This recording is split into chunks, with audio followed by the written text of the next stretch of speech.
And we welcome you to Believe in Chargers. No Lorenzo Neal today. Lowe is a man about town, very popular this time of year, so he is making the rounds. Actually, I believe in the neck of the woods where you would normally be.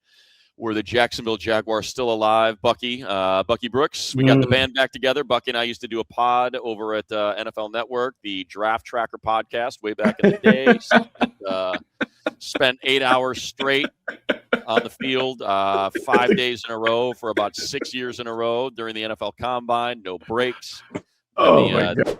The internet was kind of just a new thing, and they were like, gosh, we just stream the entire Combine every day, and we'll just plant you and Bucky on the field and just have you guys talk for 10 hours straight. 10 hours straight. Yeah, so we go way back. Bucky now a CIF champion at Granada Hills High School, a Jacksonville Jaguars analyst, and back on Believe. So we appreciate you being here, Buck. Thanks, dude. My God, Money, what's going on, man? Look, I wish it was under better circumstances. Right. I wish we were either getting prepared to play in divisional games or gearing up for an AFC Championship game, the Chargers and the Jags. But it just wasn't in the cards this year. It just was not in the cards. It was not. In two completely different games. Yours felt like it just went down to who had the ball last, and ours felt like who can punch in a touchdown. And, when you have a defense and a defensive effort, and I know people are upset and saddened and depressed because it felt like it lined up pretty well for the Bolts. Felt like if you can just get to Denver, man, the players, the coaches, the fans all wanted a piece of that Denver Bronco team. Based on just how they played him in those three matchups, both last year and the one this year, and what Jesse Minter, there's just certain your guy Liam Cohen seems to have Jesse Minter's number, and Jesse Minter seems to have Sean Payton's number, and people were excited about that, but they couldn't get over the hump. They could not get past that New England defense that, again, like so many other defenses, the defense you call games for, the Jaguars, the Texans just the offense couldn't get over that hump. Defense played lights out. I tip my cap to them, but the offense just could not get it out of first gear. No, it's funny, Money. In these games, and I think the more that you go to the postseason, the more you realize how daunting it is to get to the Super Bowl. Like, I think when people throw that out there, like, hey, this is our year to go to the Super Bowl, I just remember at the end of the playoff game thinking, my gosh, like if we won this, there's 3 more games that you have to win to be the champ. Like, it is a grind to get through it. And I'm sure, as you know, the energy is so different in a playoff game. And sometimes fans can't get that unless you're at the game. You can't get that feel, but the energy is different. And it requires a complete level of focus. It requires high levels of execution in all 3 phases. And it also requires a little luck. You got to have the ball bounce your way to kind of change the momentum, to kind of put it in your favor. And all those things have to go right each and every round to be able to be one of the team that is the last team standing at the end of the tournament. Yeah, and I think, it felt like in that game that the Chargers, did have a little bit of, not luck, look, Tierra Tart gets his hand on the ball, but there was a little bit of luck, right? It bounces off of Derwin and it goes into the hands of Deion Henley. And now you've got to punch it in. You've got 1st and goal from the 10. And I totally understand why you go for it on 4th and goal from the 2 and not kick a field goal, because you want to take advantage of that field position in a game that obviously Coach Harbaugh and Mike Vrabel knew it was going to be hard to come by points in that atmosphere, in that weather, with those 2 defenses. Take advantage of that, and they couldn't. And I think, what I'm glad that the team only gave up 16 points. I know they gave up 400 yards, but I think a lot of that is misleading under the, just as we kind of talk. And I want to try to, I know what you do on the Bucky Brooks show and what we want to do here, especially now, is just kind of, I want to look forward. I don't want you to feel like this is going to be us digging into this game and you have to relive it. But I think as we look to the future and the pieces that they have, don't be concerned about the 400 yards given up. It's only 60. I think those guys started playing hero ball. They started jumping some routes. They started trying to make, trying to punch the ball out. Like, okay, our offense can't score. We got to figure out a way to maybe get 6 on the board with our defense. And I think that's where you saw a lot of that yardage come up late in that game. Well, that happens, Money. Like, that happens. Like, you can sense it because playoff games, you can feel the finality of it. With each tick, as it gets into the late stages of the game, players feel like, man, this is it, man. There are probably only 2 or 3 more possessions left in this game. We got to figure out a way to make it happen. Then you have Derwin and those guys over there say, like, somebody has to make a play. Like, hey, let's just go for it, particularly when you feel like your offense is giving you nothing. And there are times where I've seen the Chargers operate where, hey, man, we're going to concede yards between the 20s and just buckle down in the red zone. Like sometimes you elect to take that defensive strategy, and Jesse Minter and company have done a really good job of limiting the explosives, not giving up the big plays, being really good down in the red zone and forcing people to kick threes instead of being able to score sevens. And they look in the National Football League, if you hold a team to 16 points, you should win. You're supposed to win the game. I mean, that's just what it is. Like the magic number, like defensive coordinators will tell you, man, if you hold people to 17 on average, that's going to put you top 1, 2, 3 in the league in scoring. That's what it is. And so offensively, you have to do that. And money, like you said, you get an early turnover. I mean, it's a gift wrap thing where they give it to you tight red zone, 10-yard line. You need points. And you know how that is. Those playoff games, the emotional swings that go with scoring. So if you score 7 points right then, it is I mean, it is a different energy that your team runs onto the field with after that. And it also makes this other team begin to panic because the longer you're down, I don't care what anyone says, the more the anxiety ratchets up over the course. Yeah, but you know what? It's something that they lived through last year. You know, you had the 2 early turnovers, and they got 6 points off them, and they could have got 14. And you kept the Texans in it. They felt like, oh, wow, we had 2 red zone turnovers, and the Chargers only got 6 points out of it.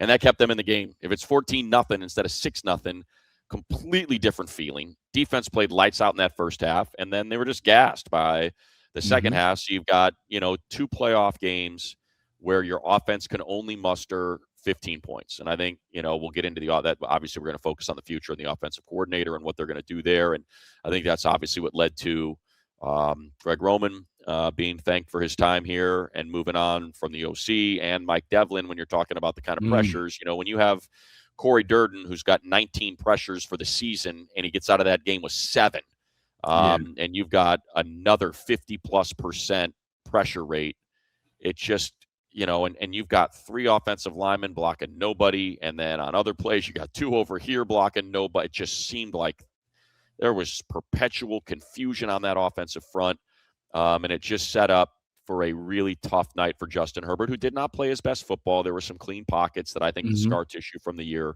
and you can speak to this, Buck, that I feel like there was some scar tissue from the year that caught up to him, and he was out of there, man. It felt like he was getting out of there early, and he wasn't Justin Herbert, man. We saw him make all these hero plays all year, man, taking hits, delivering strikes between the numbers, and that was all just gone in this game.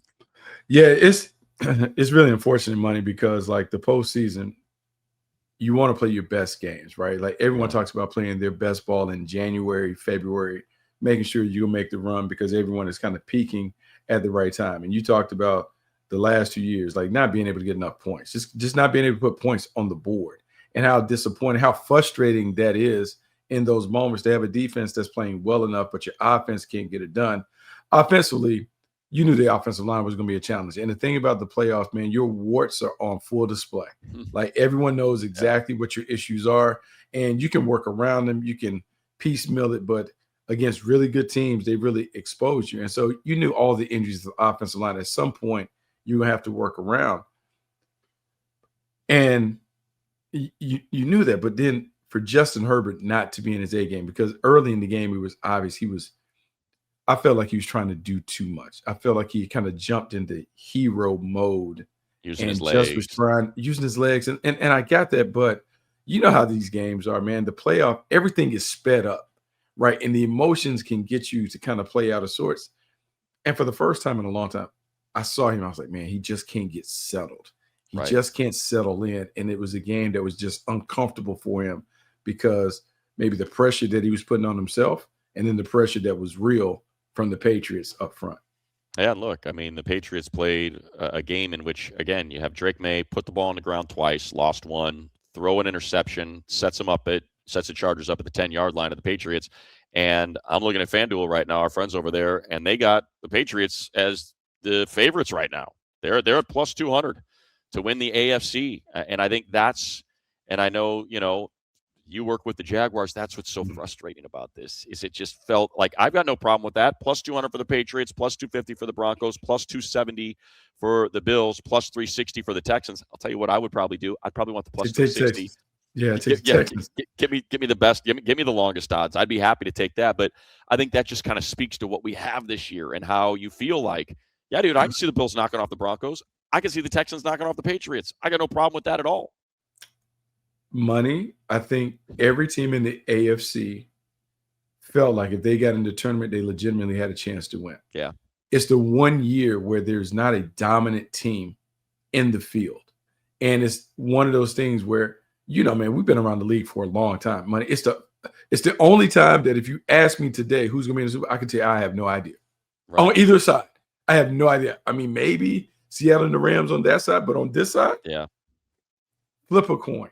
And that is what everyone wants. And so if you're a Charger fan, you're disappointed because didn't matter where you were coming from. 7 seed doesn't matter. We can get there. And when you go and you look at how this game played out and how Drake May played, didn't play at an MVP level, turned the ball over a couple times, gifted you some things. The game was right there the entire time. You're disappointed because this is one, man, you talk about the real regret. Like, it's a gut punch because you just know we're good enough to beat that team. Right. If we just had played at an A level. Yeah, the defense certainly was good. It's a team that averaged 29 points per game over the season, and they held them to 16, and they had 2 turnovers, one at the 10-yard line that they got 0 points out of. So, yeah, look, Patriots played a great game. I mean, specifically defensively. And, look, Drake May came alive in that second half. First half was the lowest rating and think about last year. I think it was the lowest rating he had at a half in his career. And you think about how bad last year went, and he had a quarterback rating of 36 at the break, and they were up 6-3. And you mentioned it coming in, Buck, the special teams. You've got a JK punt that goes 34 yards that gives them that setup to go in to the half, not tied at 3, but up 6-3. After the disaster that was a lost fumble and an interception at their own 10. So like they're going in with all the momentum. But again, as I kind of spin it forward, I point to you got offensive line issues that I know for a fact that they are going to correct. One, with the return of Joe Alt, who said he's going to be ready for OTAs. Not a worry there. And Rashawn Slater, who's been on the road with us, that he feels like he's ahead of schedule. He's going to be ready to go. He feels great. Everything that he's talked to his people about say he's ahead of schedule. The knee looks great. So you're going to get those 2 guys back. And I think you got to fix those interior 3, and I thought Zion had a solid season. I think it'll be interesting depending on what that number is, whether or not it's going to line up with what they want. There's a reason why they declined his 5th-year option. And I think, with a new O-line coach who very well could be Nick Hardwick, I think he's probably got the inside track to get the job as the assistant OL coach. I think, me and like everybody that's ever met Nick, think the world of him. He's an incredibly bright guy. He's an ass kicker. And, I have no doubt that if they decided to make him the coach, he'd be fantastic. But you also have a vacancy at OC, and they may want to bring their guy in, and it'll be up to them to evaluate. But I do feel like Mekhi Becton and Bradley Bozeman have seen their days as starters for the Chargers come to a close based on what we saw throughout the course of this season. Yeah, I mean, not only what you saw, but what you heard. Mekhi Becton over here just talking crazy at the end of the game. Just I don't know what my responsibilities are. There's just not a professional response and not a professional not a professional in terms of preparing, because if you don't know, you need to ask to get the answers that you want. And so it just was, and look, it didn't work. It wasn't a great fit, but you're right, because people have to understand when you have a new offensive coordinator, a lot of the responsibilities in the run game go to the offensive line coach. And so sometimes you hire an offensive line coach who serves as the run game coordinator. Right. And so you want to leave it vacant early until you make the call on who's going to be the play caller, and then determine, do they have a buddy who will be the person that's going to do that stuff with the offensive line? If not, Hardwick would be a great choice considering his career and the job that he's done on the side. People rave about his work, and so I'm not surprised that he continues to stay on. Yeah, and I think to one of the candidates, and we'll dig into this a little bit later, is someone who was here a few years ago with Joe Lombardi, and that's Frank Smith, who was the O-line coach Mhm. and the run game coordinator and was doing great things with, Austin Eckler and Joshua Kelly. And now you would come out here and get Omarion Hampton Yeah. and Kimani Vidal. Like, that's what you're talking about. And again, I still think Nick is, I hope that's what I would, if they said, "Hey, who do you want?" I want Nick. I think Mhm. if and look, I think he's under contract, so at least he'll be back. But I would love for him to get that opportunity. Um, but that being said, kind of what I'm getting at is, so like you can identify, and they have over $100 million to spend. So you can identify, okay, where are we spending the $100 million? Well, one, I would assume Thule. I mean, look at what Thule and Oweh did Mhm. in that game, specifically at Ofe Oweh. Yes. I mean, to Woo. me, when you've got two guys under 25 or 26 and 24 years old, Mhm. lock them up, man. Pay them, get that done. I think those two guys are going to take a chunk. I would assume you probably want to see if you can get Dayon at a little bit of a discount. Do Mhm. it a year early, get him at a little bit of a discount. And I think you're probably going to have to redo the Derwin contract and not let him to get to the last year of the deal. So on that side of the ball, like those are your four big numbers there. On the offensive side, I think that's the one question is, you know, based on what the guard market is, what does Zion want?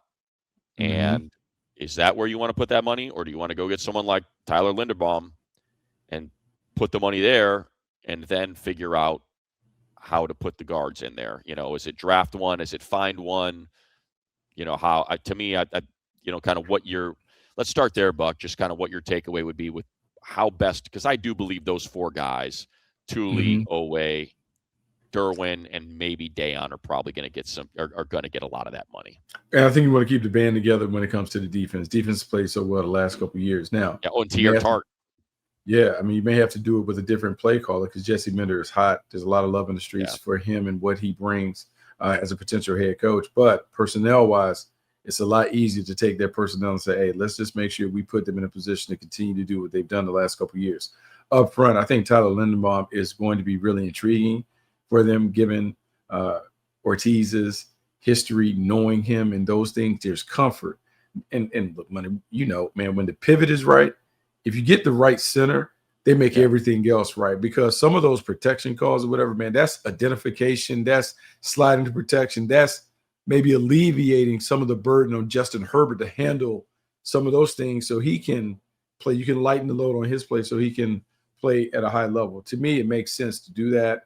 Then go in the draft and find one. And then if you can find the right guy in free agency, yes. But this draft is going to bear fruit when it comes to that position. There's some intriguing options oh out good, there. But yeah, like Tyler Lindenbaum, man, that's a no-brainer. And to think a couple years ago they were talking about his short little arms and he's not going to be able to play, and he just comes and becomes the Pro Bowl player that most of the Iowa offensive linemen become when they right. make it to the league. Yeah, and I think it's something that we know in LA, right? That you saw what it looked like when Corey Linsley was here, who was in the conversation as the best center in the league, and when he was setting protections and took that off of Herbert's plate that season, he put together, It's 5,000 great. yards, 36 touchdowns. Let's go, and I think that's why if you're telling me, okay, how are we going to split up this $100 million pie? To me, and then of course you also have to think about it's not like you want to, you've got to spend it strategically because you're going to have Lad coming up. Mm-hmm. You're going to have like there are going to be more things that are coming up that you've got to figure Mm-hmm.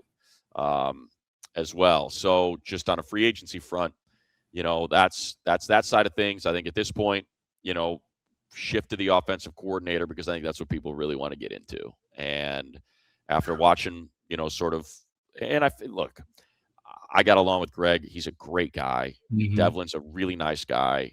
These are humans. They have families. Greg would bring his sons by. They're in high school. Their kids, they're getting pulled out of their Mm, school now. A friend. So like that's what when people are like, oh, you got to call Greg Roman's got to yeah. get fired. It's like, hey, you got to remember when you're inside, it's a little bit different. You've got different Yeah. relationships. I understand the frustration and a guy who's now been through 5 playoff games with Lamar Jackson and Justin Herbert. You got 2 3-point games, 2 12-point games, and a 20-point game. That's hard to Yeah, it's hard to justify. It's hard to advocate for that yeah, going forward. But yeah, the human element you talk about, having to yank the kids out and and all those things. And let's think about it. This is a trusted confidant and friend to the Right. head coach. I mean, they rebuilt Stanford together, pounding folks or whatever. We talked about that and the success they had in San Francisco and all that. It wasn't a move that he had taken lightly, but DJ, the facts are the facts. All right. I call you DJ. Hey, he's on the broadcast. It works. Yeah. The facts are the facts, though. If you can't put points up in the tournament, man, it just makes it so hard to advance. And you feel like you're beginning to waste away some of the prime years of the team. And you got to find the right guy. And you got to find the right guy that can call it, that can give you the physicality and the run element of it, but expand this passing game. Because there's more that's out there when it comes to the explosive plays, the way that you can kind of lighten the box up by making them defend the vertical part of the field to create more lanes for the run game. Yeah, like a creative offensive coordinator who is well-versed in the run, but also can expand the pass. That's certainly what you have to be looking for. So let's get into it. So I'll start throwing them out at you and maybe add a little commentary into it, and then you can kind of build on it. But like, to me, there's one guy that I think is obvious ahead of all others, and it's Todd Monkin, just because it's the Harbaugh.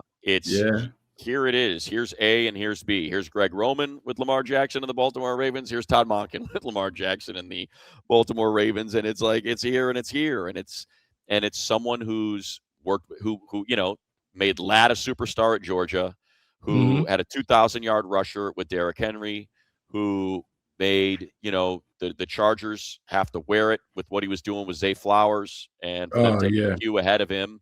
And now I think Ladd's a better receiver than Zay. So now I think about what he can do, right, with what he can do with Ladd, and it's someone that that still knows what it means to be an OC for a Harbaugh coach team like that. And look, I'm assuming that John Harbaugh is going to take, right, because that's one of the reasons why they say they got rid of him, is because they told him he had to get rid of Monken, and he said absolutely not. So I'm guessing maybe those two are attached. But if I'm Todd, I'm like, hey, all due respect, John. And I was talking to someone earlier today, and it's like, you don't have to. It's not the same. Right. It's not Justin Herbert, Amarion Hampton, Slater, Alt, Ladd McConkey, Quentin Johnston, Trey Harris, Oronde Gadsden. Like, I talked to someone earlier today, and they said that they had been calling around the league to try to kind of sniff around. And he said every single person, the first thing out of their mouth was, oh, it's the best OC hire. It's the best OC opportunity. And it's not close. Like, not only is it number one, it's not even close for what OCs would want. Well, let's talk about this Todd Monkin in terms of what he's coming from. And let's just be honest when it comes to the Lamar Jackson conversation. There's some limitations in the passing game when it came to Lamar and where Lamar can throw. Lamar doesn't push the ball well outside the numbers, so you have to work the middle of the field. And man, the great quarterbacks, they make you defend every blade of grass. You would be getting a more talented and more explosive passer in Justin Herbert, probably someone who Todd Monkin can build out a very dynamic passing game. You talked about his history with Ladd McConkey, man. Knowing the number one wide receiver and knowing his development and where he's come from and how you can utilize him in various areas, already being able to be on the same page early with the wide receiver one and QB one, and then getting other pieces around it while having the running game. Yeah, like, it is a no-brainer if you can pull that off. Like, that has to be the first call. And, you can send a gift card to your brother, like, make sure it's all good. Like, hey, we good as family. Right. Don't feel like you're leaving him in good hands if he comes this way. Right. It does make a lot of sense to make that move. And we talk about the relationships, the Baltimore Chargers relationship, given the dynamics, that would work, man. And to have a general manager who also knows how the OC thinks, what you need, the pieces, and how it would work, makes a lot of sense right away. Yeah, and I think, look, if I had to put odds on it, if I was on the phone with FanDuel and they're like, how do we put odds on this? I'd say, yeah, look, man, I think wherever John goes is the favorite. I don't think there's any, because he stood up for his guy and he wants to be loyal. But I also think, and listening to Coach now over 2 years, he is someone that is constantly pushing his guys. He is not trying to be protective and, oh, you can't talk to my, I don't want you, I don't want. He's talked about Jesse Minter, and then he's talked about how he's got Mike Elston and Klingscale, and these guys should be head coaches. So I do think you could have that conversation with John and say, hey, look, man, if Todd wants to be a head coach, we bring him here next year with what we got going on. It's going to be a lot better off than what you got going on wherever if he lands in New York, that seems to be the favorite right now. Then year 2 with Jackson Dart, is Cam Scatterbo going to be healthy after that devastating? And I guess you can make the case if you're John Harbaugh, say, look, we got a dominant defensive front. I got a quarterback I believe in. We got Malik Neighbors. We got a top 5 pick. All that sort of stuff can come into play. So let's to me, that's number 1, right? Yeah. And then I try to figure out, like, this is something, and I know you guys talk about this on Move the Sticks all the time with DJ and you, Buck, but, can you find a coach that is probably not going to get hired as a head coach so you can keep him around can you get a coordinator that's not going to get snatched up after he puts up a 5,000-yard season from Herbert and averages 30 points per game like we want to see, and he's not going to pick that? And to me, that's a guy that sticks his head into a blue tent and says, come on, get my guy out here already.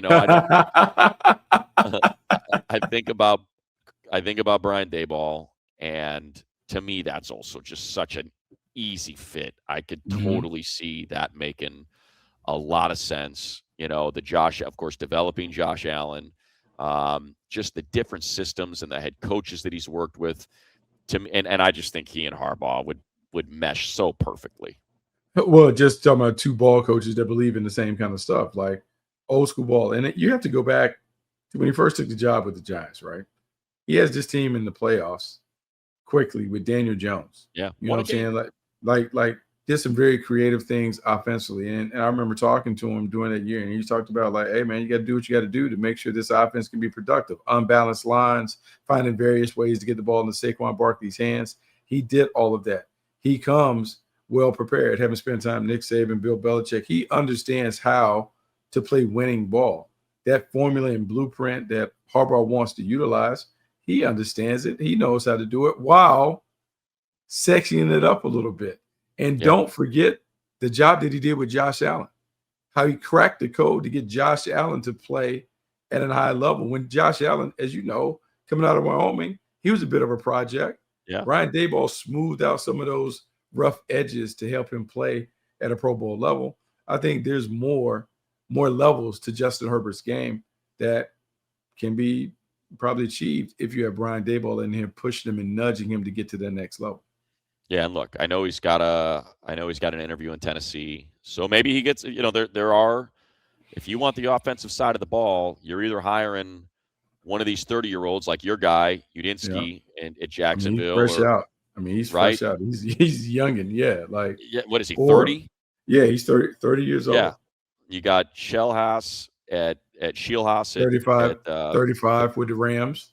And then outside of that, you're talking about Daboll, Mike McDaniel. Let's bring him up right now. Everyone's like, there's no way those personalities could possibly coexist. But I say, I don't know, man. I think you're talking about 2 pretty eclectic guys and a lot of times that does work. That these guys are just kind of a little bit left of center or right of center. And sometimes those guys just mesh, and it's just, I don't know. You tell me, Buck, you know it better than I do. Are their systems just way too different with, running gap, running power versus kind of what Mike McDaniel does?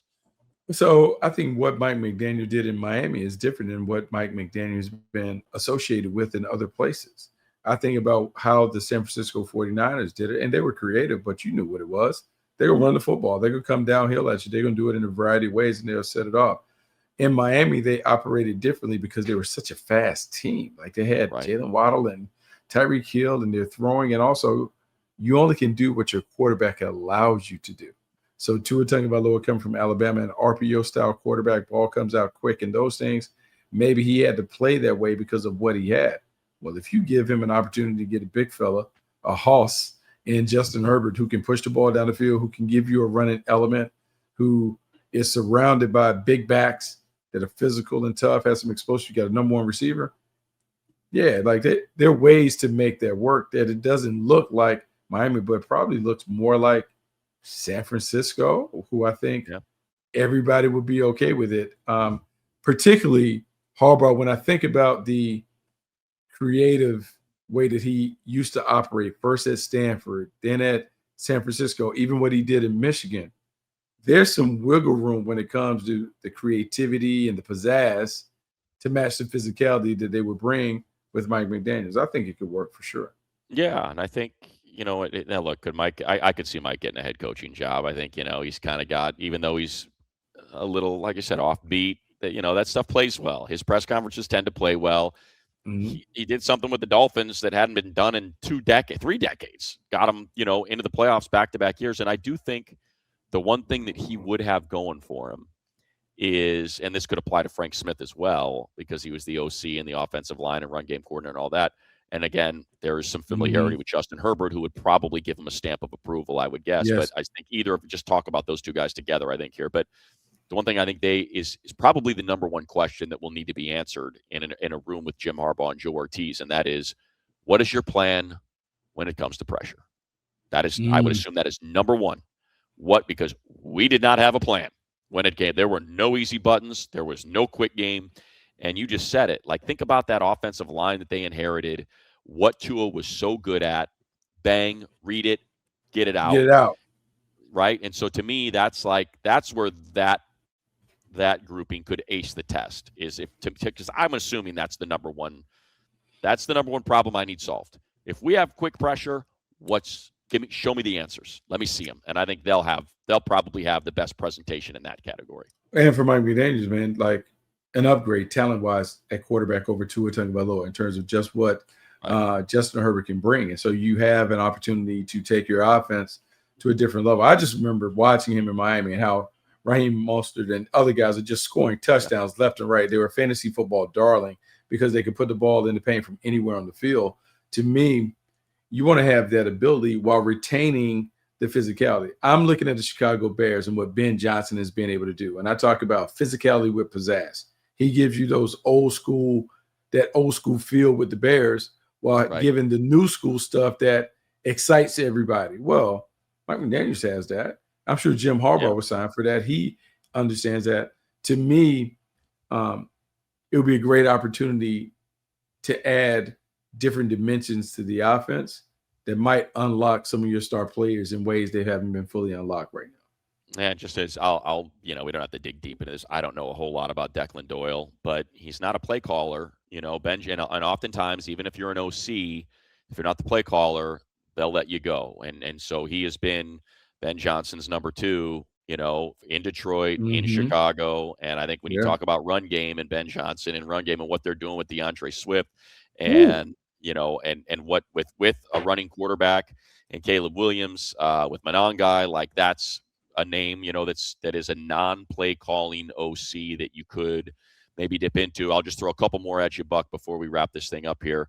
And that's, I think Arthur Smith is also interesting. It's not the sexiest Yeah. name, but like to me, that's just one of those that marries, right? You talk about tight ends, multiple, you're running a Well, ton of 13 and 12 and 22, and you're running power and gap and that sort of style of play. And I think Arthur's another one that probably isn't going to be getting a head coaching gig anytime soon. no. So when I think about Arthur Smith, I think about the job that he did with Ryan Tannehill, helping Ryan Tannehill win a Comeback Player of the Year award. Yeah. I think about the numbers that A.J. Brown and Jonnu Smith put up with him in that Right. offense, off play Great point. action, the number of yak yardage that you have. And you talked about Ronnie Gasson Jr. and then being able to have Lad McConkey on the outside, some of the young receivers that the Chargers have, Trey Harrison, those guys. Like there's some things that you can do to kind of add some pop to it. So yeah, I love all of that. I just think the match and the proximity. You know what I'm saying? Like just the proximity to greatness, being able to see it in a few different ways, to me makes a lot of sense. And I know even though it didn't look great for the Steelers at the end with Aaron Rodgers, man, a lot of times as a play caller, you're beholden to what your quarterback is able to do at the time, man. Look, there's no question about the limitations that Justin Herbert has. Like it's all upside, no downside. To me, I think Yeah. there are a lot of OCs that would sign up for that gig. Well, and I think that's why, look, like our friend Daniel Popper at the Athletics got 10, 15 guys in his athletic article. To me, we could do that. I know you could do that, Buck. You know all these guys, but Mm-hmm. they're not going to need to. That this is the premier offensive coordinator position. They're going to spend. They've spent on this staff for Harbaugh, to get Jesse Minter, Mm-hmm. to get Ben Herbert as their strength and conditioning. Like they've come out of the pocket for his guys. So whatever it's going to take to get the guy that they want, whether that's Todd Monkin They'll or figure it out. Brian Daboll or Mike McDaniel and that's or Arthur Smith or Cliff Kingsbury. That's the last one I'll throw at you. I think Cliff would be the one. So I'm kind of going through. I'm trying to think if there's anyone else that I'm not thinking of, Buck, that would be in that top 5 that you would think. I guess the other interesting one. So let me just throw the last 2 out. Would be Jim Bob Cooter with Shane Steichen in Yeah. Indy, Mm-hmm. and Cliff Kingsbury. Would probably be the other 2. I think that kind of covers it, because I don't think you're going to have to scrap and, let's get this quarterback coach, or let's get, to me, they're going to get one of these guys unless they all get head coaching gigs. So just kind of those last 2, your thoughts on Jim Bob and Cliff. So Jim Bob, I remember Jim Bob being the play caller coordinator, I think doing one of Matthew Stafford's last years in Detroit, and he had great numbers in terms of being able to do it. And you talk about being able to be dynamic in the passing game. Cooter's been around it, but he has spent some time in Jacksonville. He was down there for a while, I think, with Doug Peterson and the staff, being around Trevor and those things. So he certainly comes with a ton of experience and well-liked. Cliff Kingsbury, the work that he's done with quarterbacks, and look, a year ago, Jaden Daniels, we're having conversations like he might be the best young quarterback that we've seen. People are talking about him being the most explosive, most dynamic dual threat quarterback that they've ever been around. Yeah, like you like that if you're Kingsbury. And Kingsbury has continued to evolve. He went from being a guy that was strictly known for the air raid during his collegiate days to being a head coach who has added more muscle to what he does as a play caller. Yeah, I mean, look, if you're the Chargers, you have plenty of options. Yeah, like I think it's the bell of the ball when it comes to the OC position, because you have a franchise quarterback and you have some really good pieces, not only on offense but on defense, where you can see yourself leading a title run, which would then eventually lead you to a job. Yeah, and again, I think just to kind of recap it as we wrap this up, and look, I'll cross that Jesse Minter bridge when we get there. I just don't want to think about it yet. I want to hold out hope that there's a chance that for whatever reason he decides, I'm not crazy about any of these opportunities. They didn't quite fit, so just pay me $4 million and I'll come back and coordinate. I mean, money. Maybe he likes putting his toes in the sand every day. You know what I'm saying? Like maybe he understands life out on the West Coast is good.